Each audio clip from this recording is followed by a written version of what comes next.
Hello, guys. It's me, Matrix, here with Gert. Hello, Bambinos. It's Gurt here. It's right. I'm back in action, and we're gonna check out the fixtures for the Week 6 VDL Power Rankings. We got a lot of good matches this week. Let's open and check them out.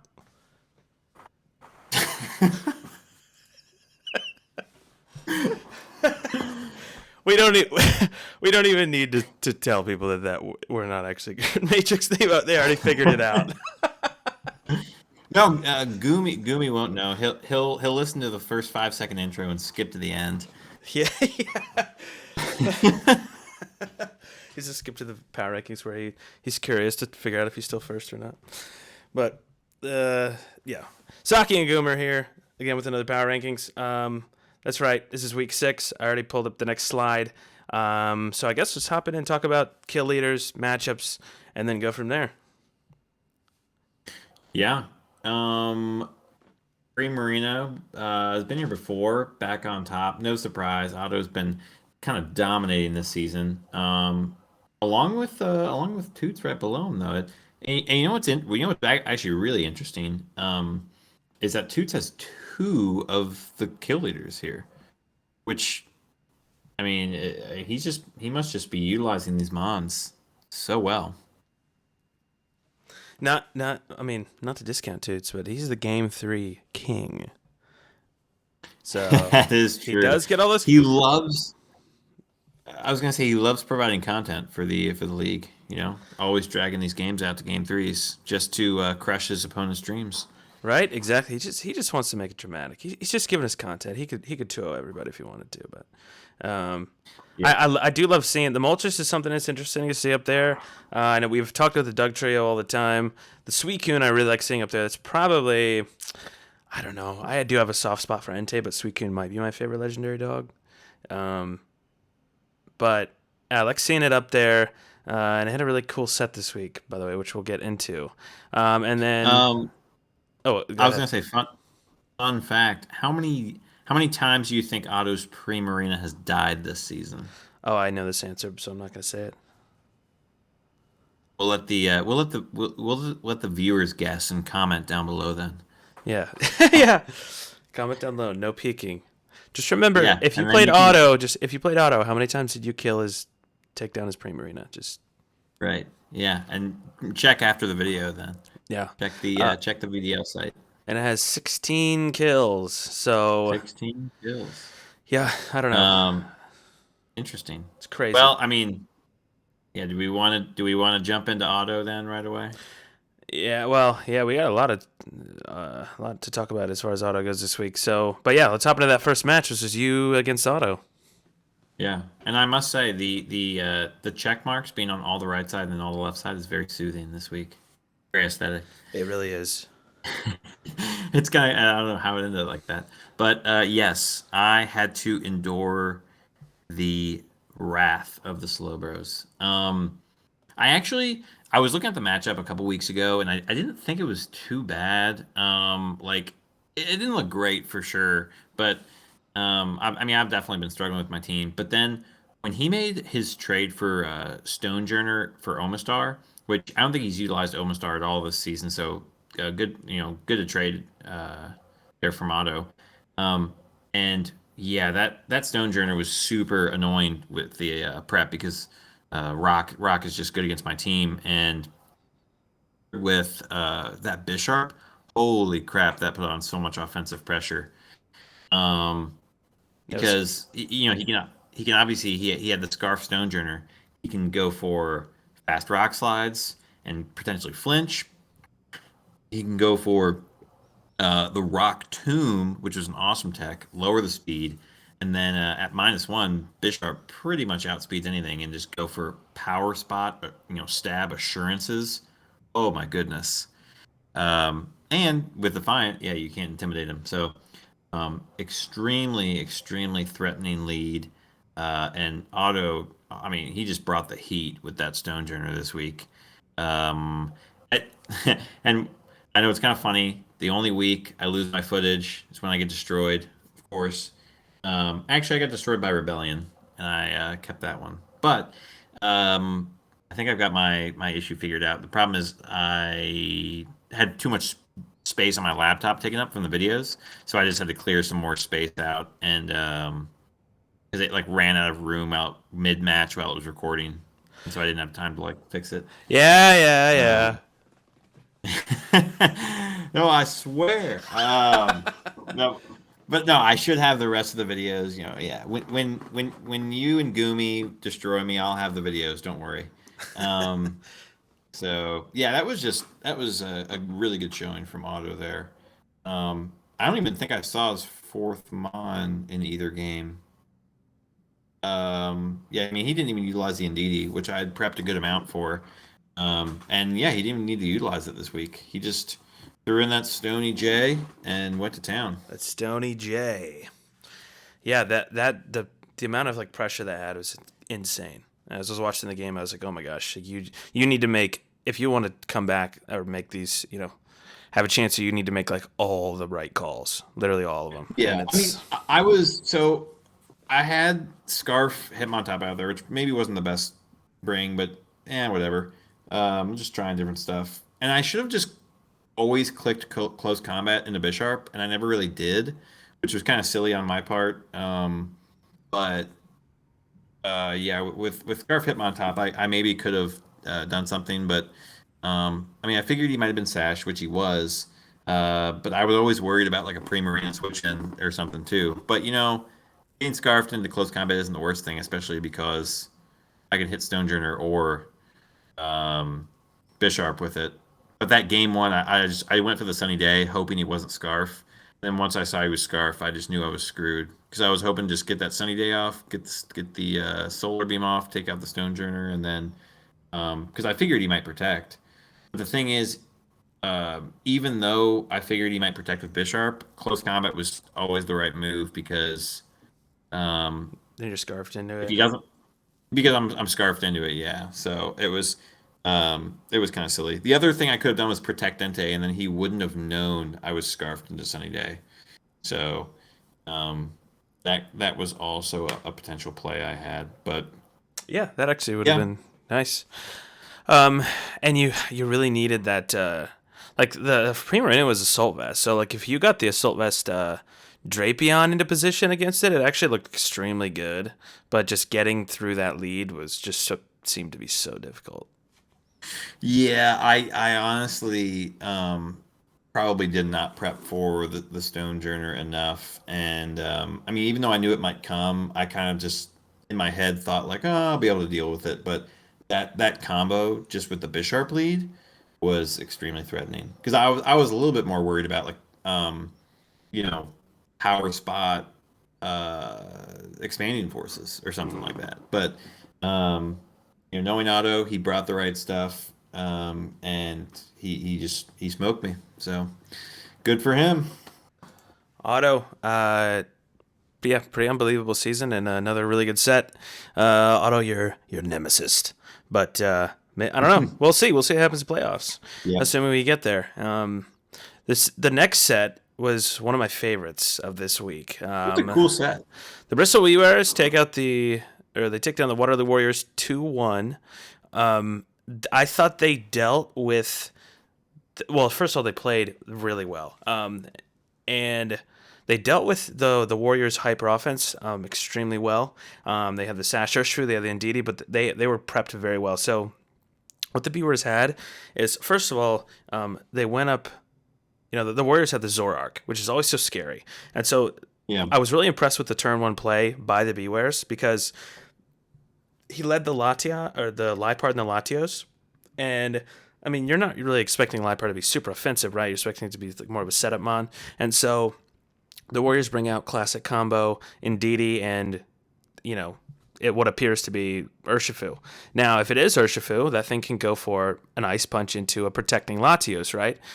But the Latios protects anyway, making the read that the Urshifu is a fake and it's Zoroark going for a Night Daze, and it was. So I was really impressed with that play. I wasn't sure that was the right move at the beginning of the game, but yeah, it was trying to be a really good play. Throat Chop took out the Ndidi immediately. He looked extremely good game one after that turn one read. And then I agree. and then Yeah. I thought the Throat Chop was a nice bring too. Even it didn't come into handy too much aside from KO the Ndidi, but like a pretty safe switch in there is switching in the Torcat. But if the Torcat had a snarl and a parting shot set, then the throat chop would have disabled both those moves, which would have been really interesting and really good. So I really like the throat chop on the Lipard. Yeah. And the Sunny Day Yeah, with this. Yeah, go ahead. Go ahead. I was gonna say I was extremely surprised it one shot the Indeedee as well. Indeedee is a frail Pokemon. I was a little surprised too, but Yeah, Indeedee is yeah, frail. Indeedee male for sure. Yeah. Yeah, that thing is not bulky. So, but yeah, I don't know. I don't know my Lipard throat chop calc. So, um, but that was a really really nice that I could Oko that. And yeah, the Warriors have a scary team. The Bewares were just prepared for them. They, game two. I forget exactly what happened, but they. I don't know if they could have come back from whatever they were dealing with. It was kind of tricky because they wanted to use the Gastrojon to deal with the Urshifu going for water moves, which looked really good into the Beware's team, especially against the Scarf Charizard, which, I mean, even though it's Psychic Terrain, he can Aqua Jet the Charizard if he wanted to. So that's Yeah. really scary. So having that Gastrodon was really, really nice. But then the Gastrodon had to protect itself from the Tangrowth, and the Tangrowth couldn't be one shot by a flamethrower unless Sunny Day was up. It was really interesting interactions there. Yeah, and I think one thing was interesting we saw. I forget which game it was. I think the Tangrowth got Mystical fired, or yeah, had its special attack dropped, and then hit the Gastrojon, which was Rindo Berry with an Energy Ball, and the Gastrojon barely survived, even through Rindo at -1. So I think it was a crit meaning that, actually, oh, actually, you're right. and it was still That was a one might have crit. been a Yeah, crit. Okay, yeah. So yeah, I was thinking, I was like, that did so much damage even through the -1. But but yeah, now that you say that, I think it was a crit. But the other interesting thing was the Warriors with that Zoroark. They led seemingly the same lead all three games, but they led the Zoroark game one, which is just funny how they can lead the exact same, you know, lead every time, but you actually don't know if it's the same lead. So right. I think that's kind of cool. I was Yeah. very close to drafting Zoroark this season. I thought a lot about it. I think it's such a cool Pokemon, and I'm glad seeing it utilized here. And it was really tricky. I think just the Beavers made the right calls. Right, right.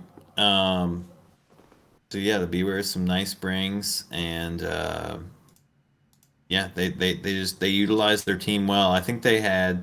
Um, I just think they had some solid counters for what the Warriors had with that Gastron and the Lipard, um, and yeah, they played well. Indeed. So I guess we'll move on to the next matchup, which was the Tyranitar Sauces versus the Norwegian Manitans. I watched this one in real time because I was in the game. The Sauces, and yeah, I took game one, I believe, pretty well. Although, yeah, I was in pretty good position in game one. If the I was very scared because I think if the Tapu Lele had like a offensive like a special boosting sort of item like Specs or Life Orb or I think even Expert Belt, it may have been able to Oko my Mandibuzz with a Moonblast, and that's what I was really scared of. But it did end up having one of those items, and it didn't even go for it. So that kind of allowed me to get a pretty confident turn or game one win. I think it was interesting. Like the matchup was really interesting. It was really hard to prep for the Manitans, because I had like this core of Pokemon that I wanted. Like I had the Berserker and the Sludge Wave, Gengar who could also go for Trick Room, and then I had Sludge Wave, Life Orb, Vileplume in the back. So that was kind of the gist of my game plan. Although I think the Darmanians were somewhat prepped for it. But my remaining Mons, I wasn't exactly sure who to use, and I really wanted to deal with that Raikou, so I ended up like I had Mamoswine in Team Preview, but I never ended up bringing it because it was just so bad into everything else. But maybe I should have brought it. And then the Mandibuzz, who I thought would be more of a Team Preview threat as opposed to being actually utilized. The Choice Band Mandibuzz actually ended up being like the key to my matchup. So, but I couldn't pull through. The Darmanitans had some great play. The Raikou and Corsola was disgustingly like I had nothing for that answer. Like I didn't bring my team has like a lot of setup potential, and I didn't bring any setup. I brought hyper offense that could not break through that lead, and I think the Darmanitans realized that and they felt really good after that. Like they had a super insanely good game 2 win. I definitely should not have set Trick Room. I actually didn't even realize I clicked Trick Room when I was thinking about what moves I'd selected. That was definitely the wrong play on my part. But even so, I don't know. That lead was just so good against me. I don't know if it really mattered. And then game 3, I got some lucky rolls so that the Raikou didn't two hit my Gengar with a Snarl and a Thunderbolt, and I was so happy because I thought I had the game in the bag with the Shadow Ball and the Lele, but he got the Para. The Lele took me out, and then instead of me being up 4 months to 2, I was down 2 months to 3. So that Para really hurt. But then again, it definitely wasn't like a haxed win.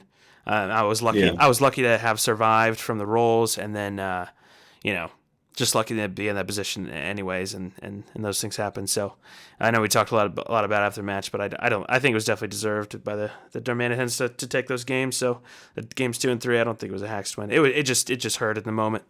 But I don't know. Yeah, the when I saw that para happen, I I figured you still had a chance because I was expecting a Moonblast from the Lele, but Dazzling Gleam was a great cover in case it didn't pick up the KO, and it didn't. So that was a great great play by Termantans. I think it was really interesting too because they brought three Eviolite Mons that game, and we're still able to utilize them really well. Um, and three Mons that could use Eviolite. But obviously only the core slot had it. And yeah, I think it's also interesting how well the Darmantans have been seeming to use this Raikou this year or this season. I feel like it doesn't get a lot of attention in BGC, and they've just been utilizing it really well. I feel like. I totally agree, especially with like it has decent special defense. It's decent like against special mods. It's decently bulky and it can snarl. And then it's just got I don't know like if you give it Shuka Berry, it has no weaknesses. Then it's just really nice. Right. Like I defensively, mean, it's it's a super great good. speed tier too. Yeah, 115 is super great good. speed tier. Yeah, very underrated Pokemon, I would say, to be honest. I think all the Yep, legendary dogs are really good. for sure. But Yeah, the inner focus especially makes it nice. so yeah, I fault 1-2 to one of the Titans in the league. Um, the Norwegian Germantans, Glopsia. Well played, and I'll look forward to our next battle. Yeah. So I guess we should move on to the next matchup, which was I didn't actually watch this. I think you said you watched it though. I love watching Yes. Toots' games Yes, I though. did. Toots takes out Dilfu 2-0. He does. This was an interesting match. I think Dilfu. So I faced Dilfu in week 5, and I think Dilfu brought like the same sets he had against me against the Suicunes. Um, but yeah. So I don't know how much they actually kind of prepped for the Suicunes, but I thought they still played decently well. Um, I can't remember the exact end game scenario. The first game, I think it ended up with it was Lycanroc against two of Toots' Mons, but um if the Lycanroc survived a Scald, I think it would have had a chance to maybe come back. Uh, but Toots got a crit, so Toots got a crit, and I was wondering if that mattered because it would basically matter how much special attack the Suicune had. And so then game 2, Toots leads the Suicune, and Dilfu leads the Lycanroc, and Toots just goes for another Scald. And I was like, oh sweet, we'll get to see if the we get to see if the crit mattered. And he gets another Scald crit on the Lycanroc. I was like, oh my goodness. Uh, so the Lycanroc, it went down, and apparently the crits did matter because after the game, Toot said he didn't have any special attack investment in this weekend. So I think max roll was probably around, I think it was somewhere around 90% or 85% or something like that. So uh, yeah, I mean that's just wild. But regardless, I think Toots had even after that crit, Dilfu was able to fight back in game 2 and get it to an interesting end game with the Tornadus and the Moltres Um, and the Tornadus went for an air slash. The Moltres missed. Um, and Moltres got a. Well, I'm trying to think. The Tornadus got burned um, previously, I think. And then the Moltres went for a flamethrower. And after the flamethrower and the burn damage, Toots went for protect, and then the burn damage barely ended up picking up the KO on the Tornadus. But had that flamethrower done a little bit less damage, maybe, and maybe the burn doesn't pick up the KO. Dilfu definitely has a chance with an air slash, but like a crit. But they needed to hit that first air slash was the big thing. Missing that air slash was brutal because they could have got a flinch, they could have got a crit. Um, maybe the flamethrower does less damage, and they have another chance at an air slash to pick it up, the Moltres. So it was still a really tight end game in that game too, but Toots was able to take it, and really smart, just protecting and stalling out that burn damage. So um, yeah, I mean it was still a close game, but yeah, I mean it was interesting that he brought the same sets that he brought against me in week 5, or at least seemingly the same sets. I mean, a lot of the same moves came out and items, so um, maybe he tweaked it a little bit. I don't know, but yeah, a good win for Toots. Another big win for Toots, who's having a great season, honestly. Yeah, really good. Next matchup, I just watched this one today. It was a fantastic set. Conway Ambors take on the Sussex Sableyes. Sableyes take it 2-1. And I really liked both of the gameplay from, I don't know, on both sides, the prep and the gameplay. The Conway Ambors went with the crust or bust strategy, which almost carried them to victory. But the Sableyes had, honestly, I thought the Ambors were going to take game 2 and 3 because they lost game 1, and I thought the Crustle was just too much for the Sableyes, but they pulled it out. Clutched it out. I forget what happened game 1. I think the Conway Embors, they relied on the Gudra, and the Gudra just really wasn't. It just wasn't putting out enough damage. Like, it was super bulky, especially bulky, but I mean the Sableyes just took out everything else on their side, and they just had a good amount of offense. I love the Spec Chandelure. Chandelure is one of my favorite Pokemon, and just seeing someone go for it, like, just screw it. No sash, no scarf, no whatever. Let's just go for full power specs. I love it. I love mons like that. The heat waves are deadly. So the Gudra wasn't too much trouble for the Sableyes. So the Ambors went with the Crustle the next game, and like the Tailwind with the Swagger Crustle was just so good.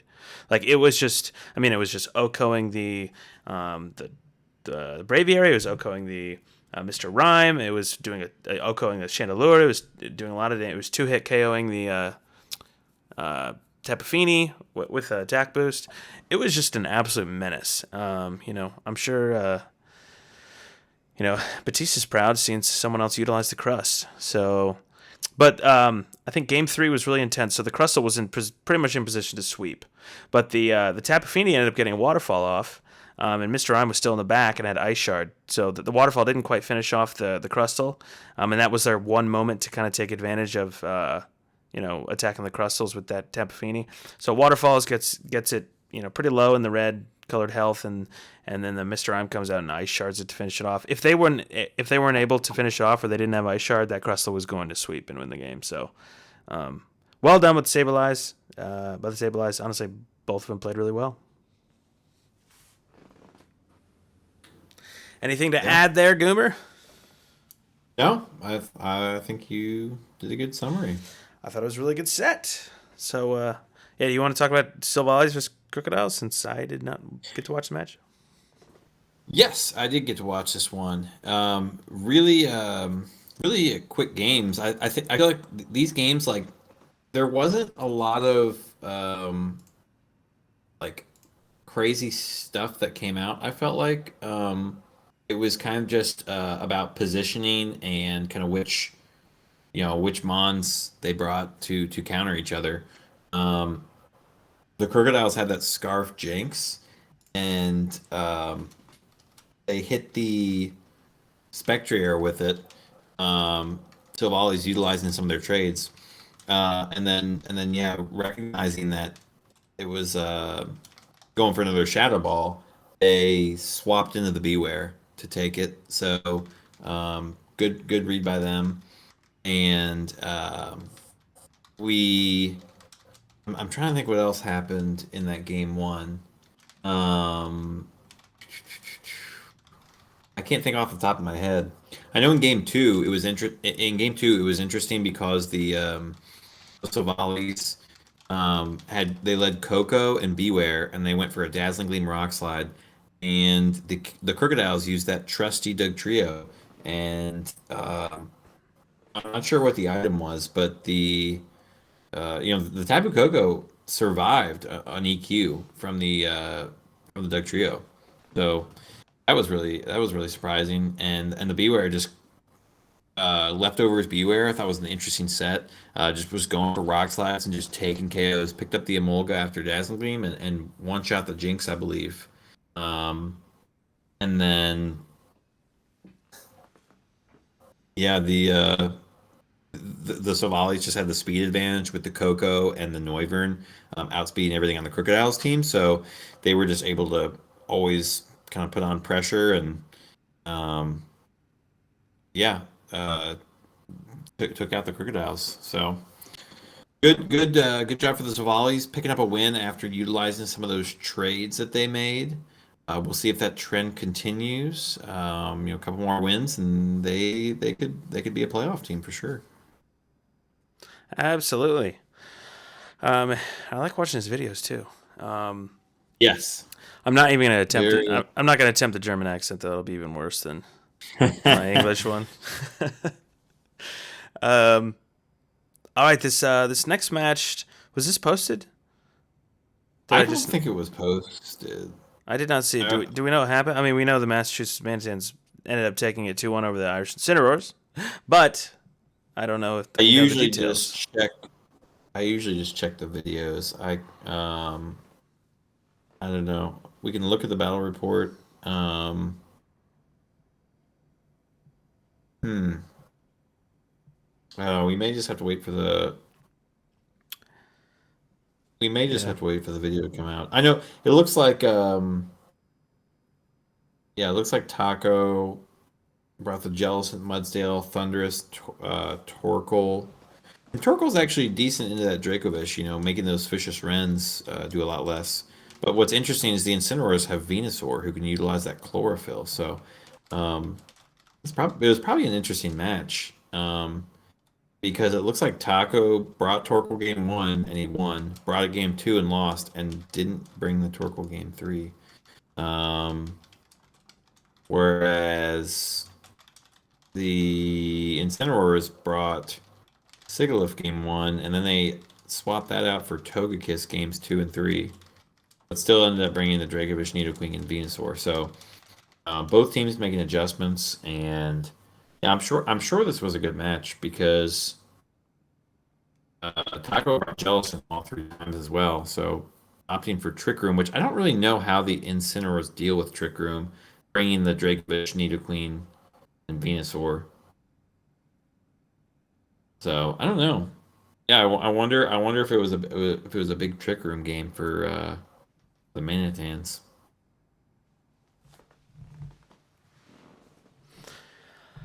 All right. Yeah, I'm not sure. It was. I know they have a really good trick room, but obviously, um, but And I mean, Taco's been doing well all season. He's got a really scary team. So yeah, no surprise he picks up the win here. But good for the Incineroars for at least taking a game. All the differential helps. Um, so exactly. And the Manitans are trying to. I'm telling you, man, they're not. They're not. I just think they're going to be a solid playoff team. So not yep. surprised to see them take a win. Um,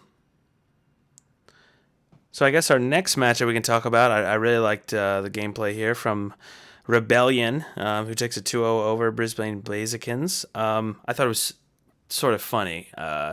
Rebellion just has this so much synergy on his team, and he has these awesome combos. And offensively, Yeah. his team's just really really nice. But it was funny. Game one, he literally brought here's what his four items: assault vest, choice band, choice scarf, and choice specs. He is A- not a- protected. anyone who brings that, yeah, respect, respect. He's smoking boots out here. So yeah, I mean the Blazekins almost they had a crit hydro pump. I think game one, yeah, game one or game two with the Rotom. It almost took out the Zapdos, and then the Zapdos was able to finish off the Rotom in a 1v1 because it was already chipped. So if that crit would have taken out Zapdos, they would have won the game. So Rebellion did get lucky in a sense, but I mean Blazekins also got lucky that the crit. So but yeah, he brought the triple axle Articuno again. Um, the Well, Kank, he actually had a mixed set too, which is he had Choice Band Articuno with Freeze Dry. I mean, for the Rotom, so smart, but yeah, he had to use it. yep. It's interesting.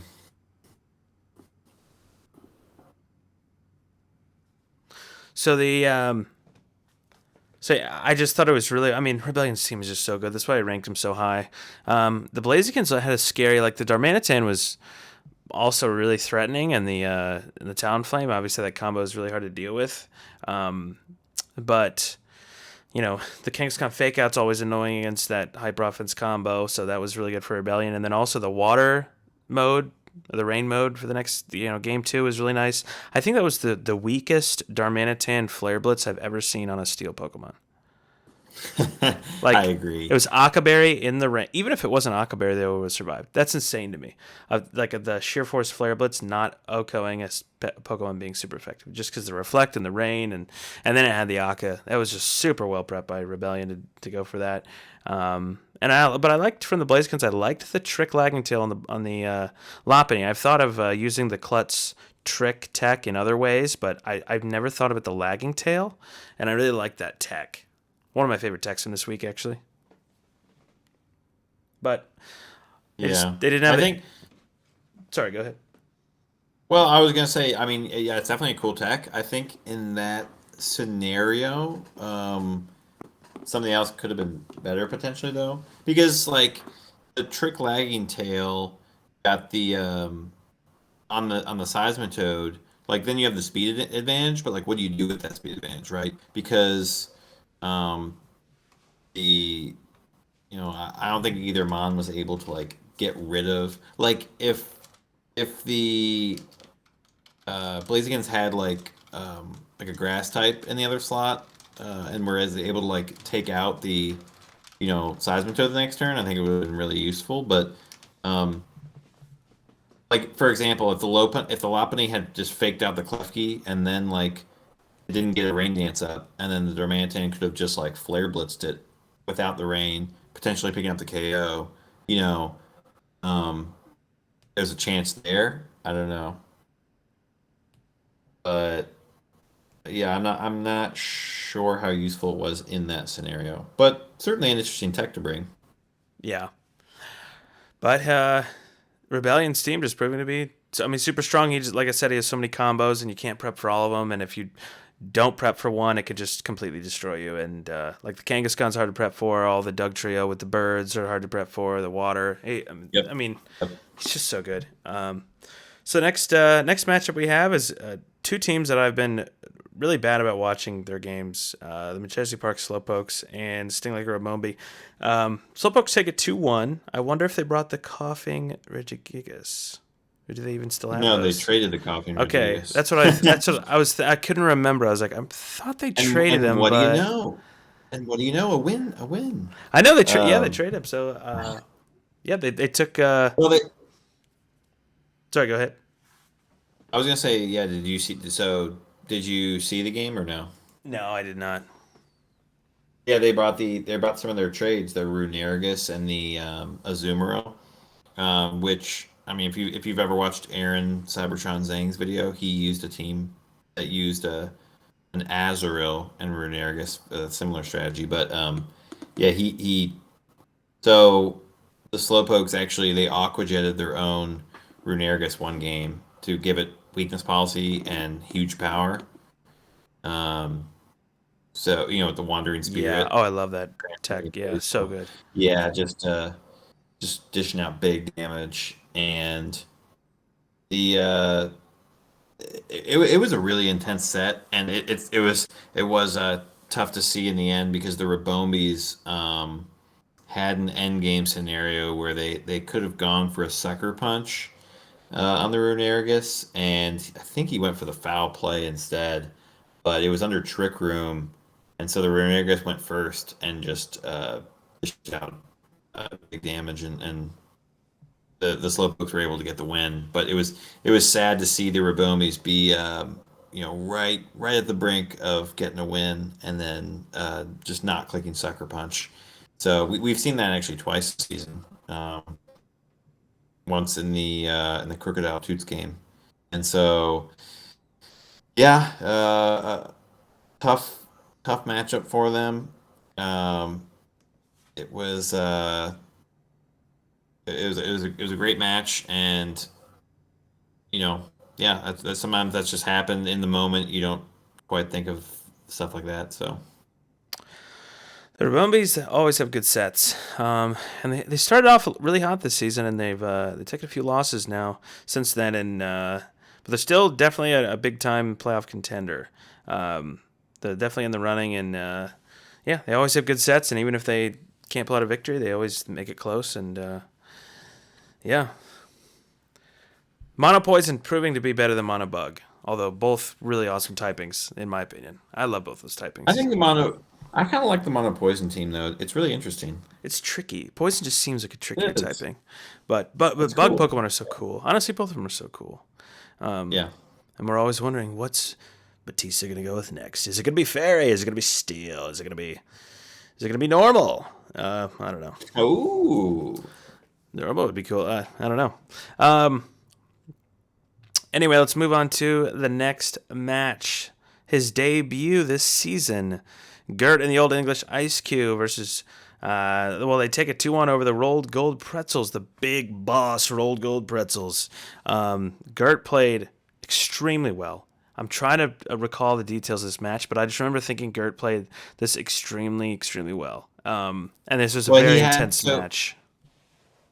yeah, he brought the scarf um Dragozolt with Earthquake and the Oh, yeah. discharge. And then he had the discharge Rotom. Give it healing back the Dragozolt with Volt Absorb, but also just doing so much damage to Gumi's Mons behind Follow Me. Yeah, that worked So really well game one, and it was always a threat game two and three. But um, yeah, I remember that, and I think who else did he have? Um, he had because he was going up against the oh my gosh. Blastoise and the Clefable. I can't remember He his had the name. Gliscopod. He had the Gliscopod, Oh, he had the which Gliscod. that Yeah. that emergency exit hurt him so much. Oh my He gosh. he kept Yeah. not being able to get a move off. That's that. I love Gliscod so much, and I think it's such a cool Pokemon. That ability though, literally screws it. It screws it over like way Yeah, it's more. really hard to. It's That's the thing is it's like it's a Pokemon where maybe it works in singles better, but like I feel like in doubles, that ability like I would say 1% of the time it's actually useful. yeah, I agree. It's. I mean, maybe you can make it useful, but I would agree. In most areas, you really don't want that. You'd rather just have nothing, and Yeah. it's hard to make it work. But I mean, hey, Gert, he definitely put on some pressure with it, and was able to make it work. Yeah. The Yeah, I remember game two. He kind of got rolled. I forget what Gumi did, and then game three was another interesting game, and came down to a really interesting end game. Um, the there was there were just so many things that could have happened that game three with the switches in the end and the moves, and I think Gumi said yeah he just didn't have enough time to think about what to do with that Blastoise at the end, and It was so intense. That ended match up was so intense. It was like yeah, any move could give the other person the momentum they needed, or it just right. it was so intense. There was a moment I think it seemed like Gert almost threw the game. I forget what it was. I think he just had to go Oh, it for was when he went for he went for discharge. a discharge, instead of Leaf Storm on the Blastoise, and the Blastoise survived, and then after the Blastoise had only a little bit of health left, he went for the Leaf Storm, which has a 5% chance of missing. So Yeah, I think right there it was super safe to go for Aqua Jet Leaf Storm, but I'm trying to think. I mean, yeah, I think that was actually super safe. But you're right; it did have a chance to miss. But the Blastoise just didn't have enough power to take him out. So, super super intense match. Actually, really really fun to watch. Like genuinely really fun. oh my gosh, yes, So, but congrats to Gert. He's back. And he's back. he takes out the pretzels.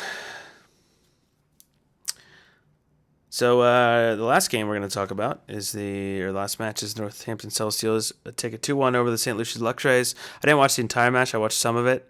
The Luxrays, it seemed like they brought this electric mode. They also had muddy water on the Pinchurchin, which I think is really interesting. I like Pinchurchins. And I had Poison Jab for the Tapu Bulu, which is super nice. But they ended up setting up Tailwind, but they just didn't have the power to blow through the Celestials team. Um, Yeah, I mean, yeah, I don't think they brought the Fletchender after game one, but the Pinchurchin and Rotom is actually interesting because so most of the time, you would think, oh, don't use a terrain move, but if you have Levitate, but the thing about Rising Voltage is it's based on the target. So if the target is grounded, you get the 2 times boost. Now you don't get the 30% terrain boost that you would get for any normal electric move, but Rising Voltage still has its base power doubled if the target is in electric terrain. So um, normally an electric Pokemon you would get the 140 power and then plus the 30% boost, but with Rotom you'll still get the 140 power move. So still extremely strong. And that Rotom was putting on a lot of pressure on Womble's team. And honestly, he didn't bring great stuff to deal with it. I mean, he had Rock Slide on the Bulu, and it seemed like his game plan was kind of just snarl it down with the Persian. I think the um,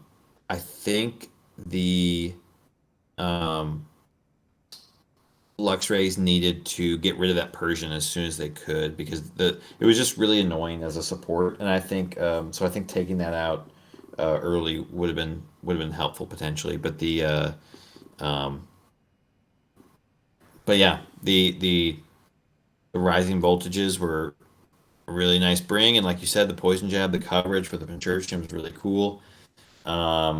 But yeah, game three, Womble brought that Neolego, which definitely put in work and threatened that Rotom. So yeah, I know game three they played a couple turns out it seemed like, but Womble had timed out on which Pokemon he picked. Which I mean, if somebody times out against me, I'm just gonna play it as is, or if I time out, I'm just gonna play it as is. But I mean, I guess Rabbit offered to restart, so they just restarted the game. I don't know. I mean, uh, both players agreed to it, so I guess it's fine. And Womble's a commissioner, so I mean he allowed it. I know, uh, can't argue that. uh, So, well, yeah, Gummer, if you time out on your lead this week, I'm not letting you reset it. So, just so you know, you you would. you do the same to me. Yeah, I'm going to I'm gonna disconnect and then lose the video footage and say it Yeah, was yeah, yeah, well, I'm still connected to the internet. I guess we'll just have to restart the game. yeah. I don't know what happened. Yeah. Um, Um, this week might have had some of the most interesting games though. I wish I could have had a yeah, more interesting game against Auto, but for the most part, I think this week had really really interesting games. yeah. Seriously, yeah, yeah. So good job to everybody. Honestly, even some of the people who didn't And pull out the actually, victories. yeah, I was gonna say we've got, and as you can see on the slide, we've got two new teams too. Gert's back. Really interesting games for him. We got to see two games actually, and then the Licky Lickies replacing the Arcanines. They haven't gotten their play their game yet, but the should be interesting to see how it shakes out for the Terrors. The Terrors need this win for playoff potential. I mean, they can still make playoffs without it, but it would be really helpful to get it. Yep, and we'll see what Ted can do. Ted's debut of this season. Yeah. So this week we got a lot of movement in the top 24. I think we should just hop into it. Yeah, let's I, see how it shakes I out. know everybody's interested to see where they land. Let's see. Let's see where we got. The English Ice Cubes! Top Woo! 24. He's first, he's second, he's third, he's fourth, he's fifth, he's sixth, seventh. Unbelievable performances so far. So, I think Gert Yeah. just deserves to be in every spot. No, okay. Well, uh, let's move into the actual top 24. He stays at 24, don't worry. Dude, what if we're like, here's the actual top 24, and then we go and it's just another one of just all Gert or something like that? I don't know. I Yeah, should let's have go to done the that. real one, and then it's like Gert number one and all. Yeah. All right. Here's what we got. So we're gonna fly through these pretty quickly, and then I actually got to hop out of here. Then Goomer will take it from here and finish it out with the last slide, the fun slide. But Yep. so, 24th, we got the Aussie Arcanines, which are being replaced by the Pummeling Licky Lickies. They don't have a win this season. So yeah, that's why they're number 24. Not much more to talk about. Number 23, Dilfu. He did have that one good week against the Crushing Steel Valleys, I believe who it was, but hasn't had too many good weeks after that. Still does not have a bad team by any means. You can't discount him. He could still pull out wins, and he has some nice combos. So, but sitting down here at number 23, I haven't had the best season.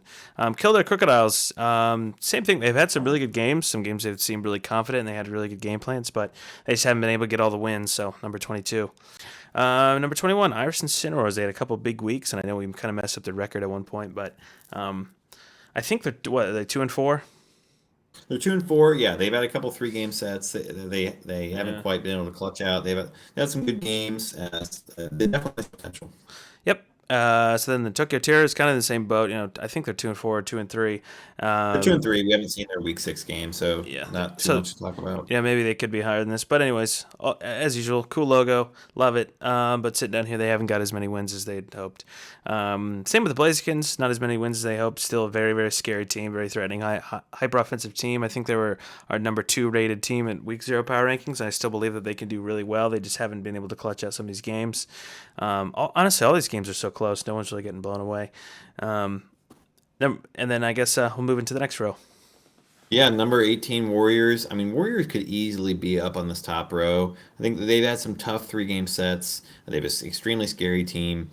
Yeah, they've definitely still got some good playoff potential too. So definitely can't count them out now. Just some unfortunate games in their season. Machesney Park Slowpokes.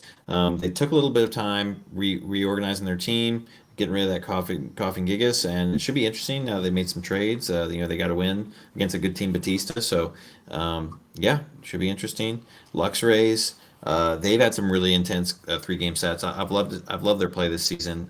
Their team has actually really surprised me, and I think they actually have the best differential of all the 2 and 4 teams. So still, they have really good playoff potential as well, especially for wild card. So should be interesting to see how they finish out the season. There's still Bewares. They've had some good weeks, had some bad weeks. I think they're figuring out their team more now, and I think they've had some good play recently. Really, really interesting how they've been utilizing this Liepard. Seems like a little bit more offensively sometimes, so that's pretty cool. Um, Now we're jumping into the Sovalis. So Sovalis, they also made a lot of good trades recently. Shifted up the team. They got a win here, and they have a pretty good differential as a 2 and 4 team. So can't count them out either. They've still got that really strong electric mode too, so super threatening. For Bombies, they've had a tough season, tough matchup sometimes for that mono poison. That's heavily matchup dependent, but they've been able to fight through with some wins. They're 3 and 3. Still hanging on the second seed in their division. So I think they've got a really good shot at playoffs, and I'm interested to see how they finish out the season. So number 12, we get the Conway Embors. Always love watching their games. They have great tech. I love seeing the Crustle do well. One of the teams at the beginning of the season, especially after playing them week 1, I could just tell they were a good. They seemed like a really good player, and they had a really good team, and they know how to utilize it. So not surprised to see them up here in the second to top row. I think they're 2 and 4. They're not the best record, but I think their gameplay has shown that they can definitely compete, and if they can squeak into playoffs, then they are going to be a contender. Number 11, Sussex Sableyes. I think they started the season 0-2. I could be wrong. They didn't have a super strong start. They had really close games, but one of those teams that we always felt that could be really strong, and they have gotten a win since then, I think. So I think they're 3-3. I could be wrong, but they're definitely a strong team looking to beat someone who's trying to squeak into playoffs and is going to be a very, very much a contender here because, they've shown that they can prep, they can counter prep, they can play really well. They know they can analyze matchups. Not surprised to see them up here. Number 10, the Goomer 22's Bolton Bashers. They take an 0-2 loss to their nemesis Auto this week, and I think it drops them to 4-2, but still looking like a really strong team, really weird team to prep for. And we know just Goomer can always pull out a win. It doesn't matter who's using. So he is in the top 10. Number 9, Northampton Celestelas. Been on a bit of a hot streak, I think. They had some forfeit wins, but then they've also had some games where they've gotten to play, and they've done really well in those games. So they've got a nice team, and Lego's put in work for them. And Commissioner sitting at number 9. Number 8 is myself, the Tyran Tartar Sauces. I started off season 4-0. Really, really, really like my team, but I just been out prepped and outplayed the past 2 weeks, so I'm sitting here at 4-2. It just, I don't know, not much more to say about that. Number 7, Massachusetts Manitans, another team I thought they're going to be a really big contender this season. They have a really good team. Just Taco's really good. He's in the top 8 like I predicted. Let's see if he can remain there. He picks up another wing this week, so he's sitting at number 7. Yeah, and moving into the final row, Toots. He's been here for a good amount of time this season, playing extremely well. He made some trades recently too, and I think they helped his team. I love his gameplay, and he's brought some great stuff. There's just not much more to say. He's been consistent. He's been able to clutch out these game threes, and just a really nice stuff from Toots. Number 5, we've got a new returning player, Gert Bilbo, took over a team from the Grimmsnarls and just absolutely went to town, taking out the number 2 and number 3 ranked people right now. Have shown some phenomenal play. I think, especially with his trades in play so far that we've seen, I think top 5 is easily deserved for Gert here. The Norwegian Darmantans. They are 4-2, I believe. And they lost to I believe Otto and Gumi. So the number 1 and number 2. So you really can't fault them too much for that.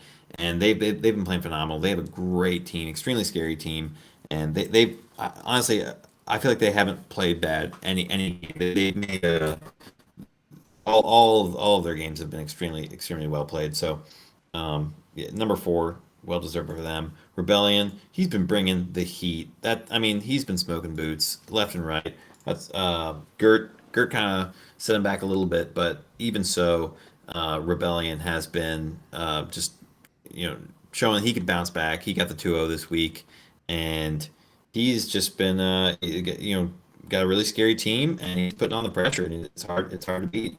Louis, same thing. He's got a really scary team, really threatening. He's been playing it well, and no surprise to see him up here at number 2. Got knocked down from that number 1 spot after the Gurt loss, and still got a great team. It was a really close set. It wasn't like he got rolled or anything.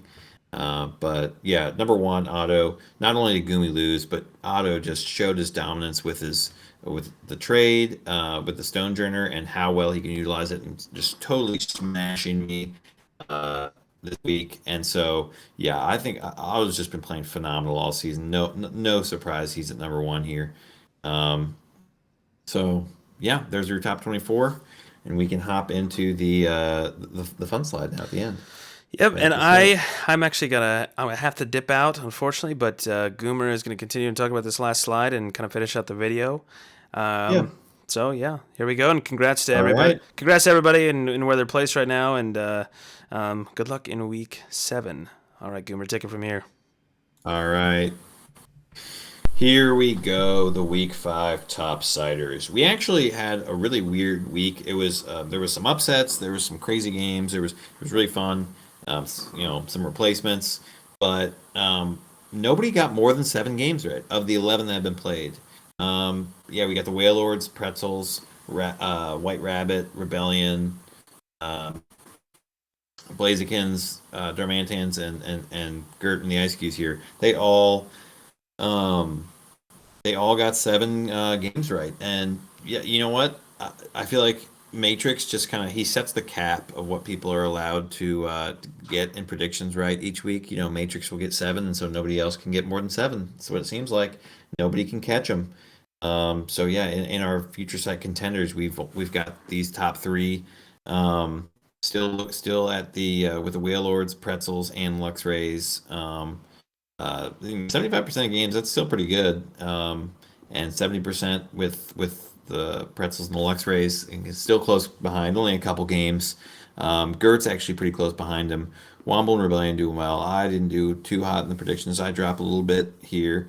We've got M&M's and Pelopsy and DJ MF coming in behind. I know sometimes people forget to make predictions because they're busy prepping, but it only takes 2 seconds. Go through and make your predictions, even if it's just a gut instinct. So um, it'll be interesting to see how it shakes out. Can anyone topple Matrix by the end of the season? Should be interesting. Overall, really good week though, just for the games and everything. Um, I think it'll be really interesting to see how Gert plays with this new team here. He made some trades. He utilized his team well, um, and so I really like that. And then with playoffs, I made a playoff video. If you haven't checked that out, check it out. I talk about some of the scenarios that can happen for people and who's clinched what spots. And I'll try to make another one after all these week 7 games get played out. It'll be so this week 6 one I did was a little bit more general, kind of talked more about division since there was only one divisional game left. But we'll actually get to dive a little bit deeper into the analysis once we see all these week 7 games play out, because with only one game left, it's a little easier to isolate what some people may need to happen to actually take these playoff spots. And I feel like we could actually have some pretty crazy scenarios for people to make it, because there's a lot of teams that are in contention, and a lot of things that could happen. It all comes down to this week 7, how some things shake out. So should be interesting. Thanks for watching, and we'll see y'all later.